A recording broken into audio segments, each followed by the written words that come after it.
안녕하세요. 제 일을 우습게 보고 그거 벌 바엔 살림이나 하라며 사람을 깔아뭉개던 남편과 이혼한 여자입니다. 정말 억울한 게 그렇다고 남편이 무슨 한 달에 돈을 몇 천씩 갖다 주면서 저한테 살림만 하라고 한 것도 아니었어요. 겨우 300이었습니다. 300이 적은 돈은 아니지만 솔직히 요즘 같은 물가에 넉넉한 돈은 결코 아니잖아요. 그렇다고 막말로 저희가 어디 비빌 언덕이 있던 것도 아닌데. 남편과는 처음 입사 동기로 만났습니다. 동갑내기로 서로에게 의지하고 힘이 되어주며 직장 생활을 하다가 4년 만에 정식으로 교제를 시작했지요. 하지만 그동안 서로 곁에서 오랫동안 지켜보고 겪어왔기에 솔직히 사귀기 전이나 후나 크게 달라진 건 없었어요. 오히려 사람들의 입방아에 오르내릴까봐 작은 행동 하나도 더 조심스러워졌달까요. 그러다 사귄 지 1년 좀 넘어가던 해에 제가 먼저 퇴사를 결심하게 되었습니다. 저는 원래 제 사업을 하고 싶은 생각이 있었고 직장 생활은 사업에 필요한 자금을 모으기 위해 다니고 있던 거였으니까요. 제가 퇴사 후 사업을 시작하면서 당연히 남편과 함께하는 시간은 줄어들었는데 솔직히 저는 이게 그렇게 문제라고 생각하지 않았습니다. 하지만 남편은 갑작스러운 변화에 좀처럼 적응하지 못하는 눈치였어요. 그리고 그래서인지 넉 달 만에 남편이 프로포즈를 해왔습니다. 저랑 가정을 꾸리고 싶다. 평생 행복하게 해주겠다는 말과 함께요. 그리고 저로서는 남편과 연애하는 동안 큰 문제가 있던 것도 아니고 마음고생을 한 적도 없었기에 크게 고민하지 않고 그 프로포즈를 받아들였네요. 결혼 당시 시댁이나 친정이나 경제적으로 여유가 있는 상황은 아니다 보니 크게 어떤 도움을 받지는 못했습니다. 그래서 저희는 보증금 1억 4천 경기도에 위치한 빌라에서 신혼살림을 차렸어요. 신혼이고 하다 보니 깔끔하게 해놓고 살고 싶었는데 남편이 우리 집도 아닌데 뭐하러 돈을 쓰냐며 워낙 내켜하지 않더라고요. 그래서 제가 인터넷 봐가며 셀프로 페인트 칠하고 타일 깔고 그랬네요. 솔직히 일하고 살림하는 와중에 그런 일까지 하려니 몸이 나만하질 않는 것 같았지만 남편은 싫다 하고 제가 원하는 일이었으니 어쩔 도리가 없었어요. 하지만 겨우 이런 문제로 제가 남편과 이혼을 결심한 건 당연히 아닙니다. 제가 처음 이렇게 사는 게 맞나 하는 생각을 하게 된 건 결혼 후 남편이 저에게 요구하는 일들이 너무나 많았기 때문이에요. 정말 말 그대로 너무나 많아서 어디서부터 어떻게 이야기를 해야 하나 싶지만 그중에서 지금 생각해도 어이가 없는 몇 가지만 이야기해 보겠습니다. 신혼 한 달 차였을 거예요. 남편이 하루는 퇴근 후 집에 오더니 집안꼴이 이게 뭐냐면서 툴툴거리며 싫은 소리를 하더라고요. 그런데 애가 있는 것도 아닌데 집이 어질러져 있으면 얼마나 어질러져 있었겠어요? 저는 하루 종일 방에서 일만 하느라 거실이고 안방이고 다른 공간엔 발도 디디지 못하고 있었고요. 참고로 저는 방 3개 중 하나를 제 사업을 위한 공간으로 쓰고 있었습니다. 그리고 제가 하는 사업이라는 건 의류 판매예요. 판매 하루뜰 사진 찍어서 올리고 주문받고 포장하고 이 모든 과정을 3평 남짓한 작은 방에서 하루 종일 혼자 했습니다. 모르는 사람들은 집에서 일하는 게 뭐 힘들면 얼마나 힘들겠냐 하지만 집에서 일을 하다 보니 조금만 더 욕심내느라 제대로 씻지도 먹지도 못하고 일하는 날이 태반이에요. 그리고 남편이 툴툴거리던 그날도 제 딴에는 저는 못 씻어도 출근하는 남편 뭐라도 아침에 허기 달랠 거 하나는 챙겨줘야지 싶어서 아침부터 바나나 갈고 어쩌고 저쩌고 정신이 하나도 없었거든요. 그리고 이후로 남편이 퇴근할 때까지 방에서 거짓말 좀 보태면 정말 숨도 안 쉬고 일만 했고요. 그런데 퇴근한 남편이 현관에서부터 마치 제가 집에 있으면서 청소도 안 했냐는 식으로 타박을 해대니 듣는 저로선 기분이 좋을 리가 없었지요. 하지만 그때는 그래도 저 사람이 회사에서 스트레스를 많이 받았나 보다 생각하고 제가 앞으론 신경 쓸게 했습니다. 그런데 남편은 거기서 멈추질 않고 자기가 그동안 말은 안 했지만 매번 이게 뭐냐면서 정말 모르는 사람이 들으면 제가 아주 게으른 여편 낸 줄 알겠더라니까요. 그리고 이후로도 하루가 멀다 하고 남편의 그런 잔소리는 몇 번이고 반복되었고 결국 나중엔 제가 폭발하고 말았어요. 나는 집에서 노느냐고. 나도 당신처럼 똑같이 하루에 8시간이고 9시간이고 일만 하는데 왜 나한테만 그러냐고요. 그리고 당신이나 당신이 쓴 물건은 제자리에 놓으라고 소리를 질러버렸어요. 솔직히 그동안엔 남편이 벗어던져 놓은 양말이고 아무데나 놓은 컵이고 그냥 군소리 없이 치워줬었는데 말을 안 하니까 자기는 얼마나 깔끔한지 알았나 보대요. 아무튼 그러자 남편이 어이가 없다는 듯 저를 보면서 혀를 차는데 그건 그거대로 왜 그렇게 재수가 없던지 결국 그날 대판 싸우고 이틀 동안 서로 말 한마디 안 섞고 봐도 못 본 척하고 지냈습니다. 하지만 그 싸움은 계속해서 이어질 수가 없었는데 그건 바로 어머님의 생신 때문이었어요. 남편이 정말 믿고 야속하고 꼴보기도 싫었지만 그때는 결혼한 지 얼마 되지 않은 때라서 남편 때문에 마음이 상했다고 어머님 생신도 모른 채 해야겠다는 생각은 미처 할 수가 없었거든요. 그래서 정말 내키진 않았지만 아무 일도 없었던 듯 어물쩍 넘어가려는 남편을 받아줄 수밖에 없었지요. 그리고 그렇게 한바탕 신나게 다툰 이후로 저는 남편이 어느 정도 정신을 차린 줄 알았습니다. 그런데 또 얼마 지나지 않아 이번엔 도시락을 싸달라고 하더라고요.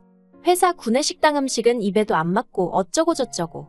그래서 제가 그러면 도시락을 배달시켜 먹던지 하면 어떻겠냐 하니까 저더러 어떻게 너는 맨날 돈 쓸 궁리만 하냐면서 그러지 말고 저더러 만들라는 거예요. 그리고 이때 이미 저는 조금씩 짜증이 나고 있었습니다. 도시락이 무슨 한 30분이면 어디서 뚝딱 생기는 줄 아나 싶은 게 어이가 없었으니까요. 그래도 바로 짜증을 내지는 않았어요. 그냥 속에서 스멀스멀 기어 올라오는 화를 누르며 그러면 집에 있는 반찬이랑 해서 간단히 싸줘도 괜찮지 하고 물었지요. 그랬더니 그러면 물려서 어떻게 먹냐면서 자긴 많이 필요 없고 그냥 종류가 다른 3가지 반찬에 국이나 찌개 하나만 있으면 된다나요? 그래서 제가 그걸 아침에 다 하려면 얼마나 걸릴지 생각은 해봤냐고 물었어요.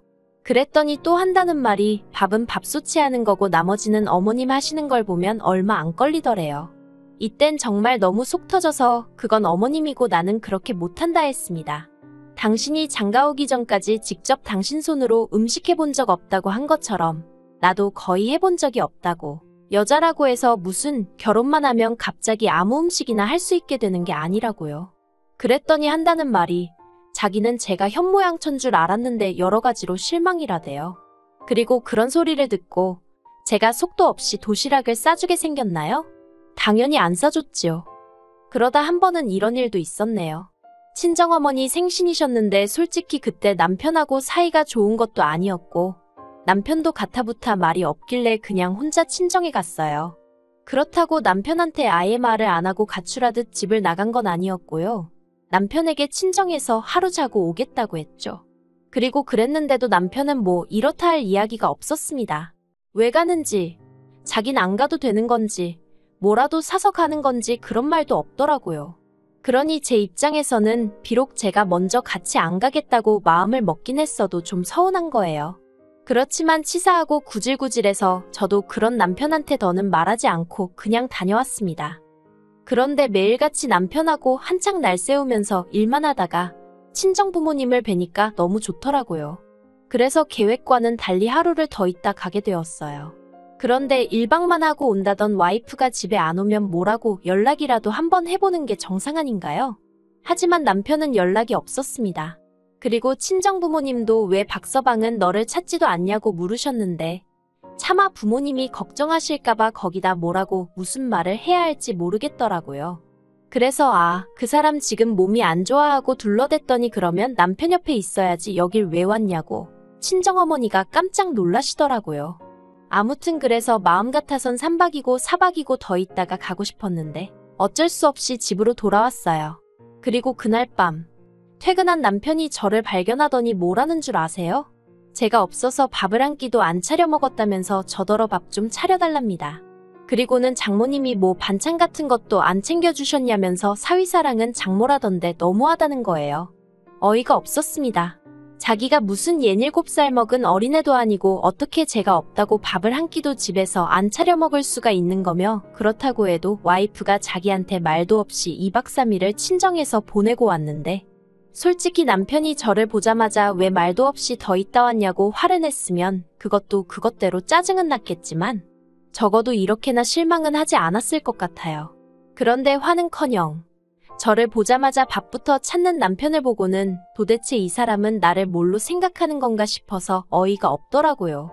뿐만 아니라 그 와중에 사위사랑은 장모라니 자기는 정작 장모 생일도 기억을 못하고 있었으면서 그래서 헛소리를 남발하는 남편을 경멸스런 눈빛으로 한번 쏘아보곤 그냥 안방에 들어와 버렸습니다.